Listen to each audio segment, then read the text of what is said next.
Lagi tayong magtanod, sapagkat di natin talos ang pagbabalik ni Jesus. Alleluia, Alleluia, Alleluia, Alleluia.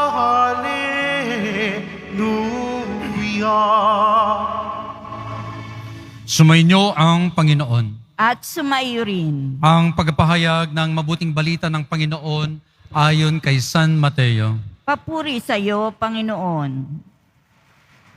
Noong panahong yun, sinabi ni Jesus sa kanyang mga alagad, "Kaya magbantay kayo, sapagkat hindi ninyo alam kung anong araw paririto ang iyong Panginoon. Tandaan ninyo ito, kung alam lamang ng puno ng sambahayan kung anong oras ng gabi darating ang magnanakaw, siya'y magbabantay at hindi niya pababayaang pasukin ang kanyang bahay. Kaya maging handa kayong lagi, sapagkat darating ang anak ng tao sa oras na di ninyo inaasahan.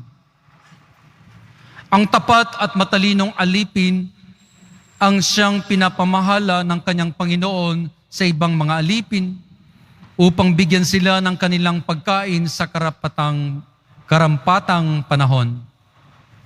Mapalad ang aliping iyon kapag dinatnan siyang gumagawa ng gayon sa pagbabalik ng kanyang Panginoon. Sinasabi ko sa inyo, pamamahalain siya ng kanyang Panginoon sa lahat ng kanyang ari-arian. Ngunit kung masama ang aliping iyon, sasabihin niya sa sarili, matatagalan pa bago magbalik ang aking Panginoon, at sisimulang bugbugin ang kanyang mga kapwa alipin at makikipagkainan at makipag-inuman sa mga lasenggo. Babalik ang Panginoon ng aliping iyon sa araw na hindi niya inaasahan at sa oras na hindi niya alam. Buong higpit na parurusahan siya ng Panginoon at isasama sa mga mapang-ibabaw. Doy, tatangis siya at mangangalit ang kanyang ngipin.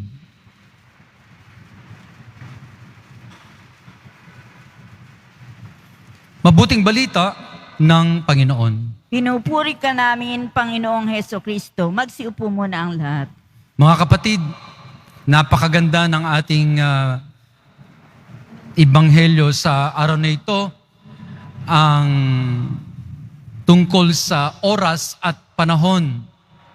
Sinabi ng ating Panginoon, magbantay tayo sapagkat hindi natin alam kung kailan paririto ang Panginoon. At meron tayong tatlong bagay na pwedeng pagnilayan tungkol sa oras at panahon. Una, ang buhay ng tao, ang buhay natin ay napakaganda, subalit napakaiksi. Life is precious, but it is very short. We don't own the time, all the time. And tomorrow is never promised. Kaya kung hindi na sa atin ang lahat ng panahon, hindi pwede nating sabihin na bukas na lang ako magbabago. Sa Christmas na lang ako magbabagong buhay. Next week ko na lang siya papatawarin. O sa ibang araw na lang ako gagawa ng kabutihan. Ang araw at ang oras ay napakalaga ay ang ngayon. Life is very precious, but it is very short. Pangalawa, The time that is given to us is only a gift, and it is lent to us. Ang buhay at ang oras natin ay pahiram lamang. At kung ito pala ay pahiram sa atin, hindi ito atin. May nagmamay-ari nito. At alam natin ang may-ari nito, walang iba kundi ang Diyos.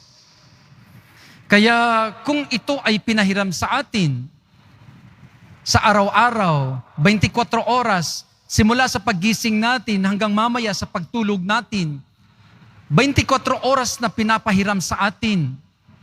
Hindi pala pwede nating sabihin na akin ito. Ang panahong ito ay akin. Hindi po. Ang panahong ito ay sa Diyos at ito ay pinahiram lamang sa atin.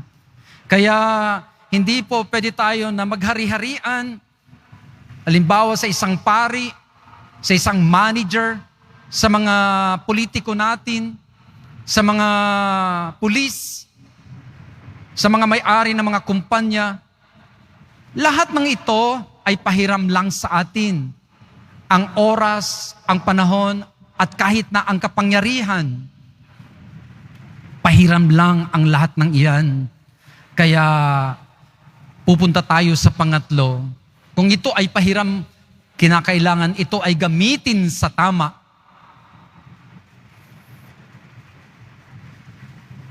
Ngayong buwan ng Agosto,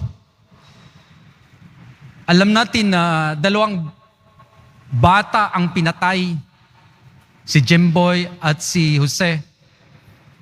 17 years old at 15 years old ng mga pulis.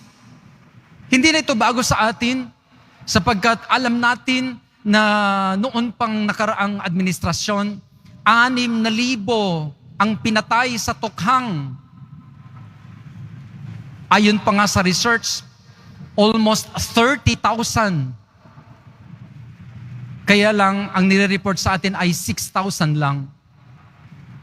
Ito yung mga dugo na dumadanak sa ating lipunan ngayon sapagkat merong mga tao na hindi marunong gumamit ng kapangyarihan na pinahiram ng Diyos sa kanila. Hindi lang ito sa mga against sa mga pulis. Sa atin, ngayong buwan na to, nalaman natin na may isang kasambahay na hindi sinelduhan ng 7 buwan, binugbog at binulag pa. Nakakainis, nakakagalit. Pero, kumusta naman po tayo sa mga kasambahay natin sa bahay? Kung meron kayong mga kasambahay, ang pagkain ba nila ay iba kaysa sa inyo? Kumakain ba sila sa ibang mesa? Hindi natin kasama sapagkat kasambahay lang sila. Ang mga manager natin sa mga fast food chains at sa mga opisina at mga workplace natin, na hindi naman nila sarili ang kumpanya, pero kung umasta sila, parang nang aalipusta sa mga empleyado. Ang mga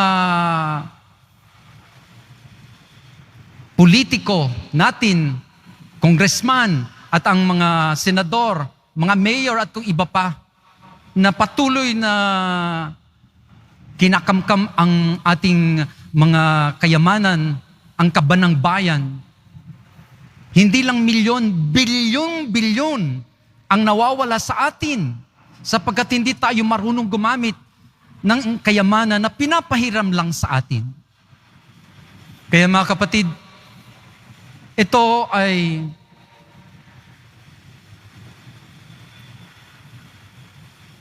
isang paalala sa atin ng Panginoon. Hindi naman kinakailangan tayo magkaroon ng malaking kapangyarihan o malaking pangalan sa lipunan sapagkat lahat ng ito ay para sa atin. Ang oras, ang panahon, ang buhay ay una, napakaganda, subalit napakaiksi. Pangalawa, ito ay pahiram lang sa atin. At pangatlo, dapat gamitin ito sa tama, sa pagsisilbi sa iba.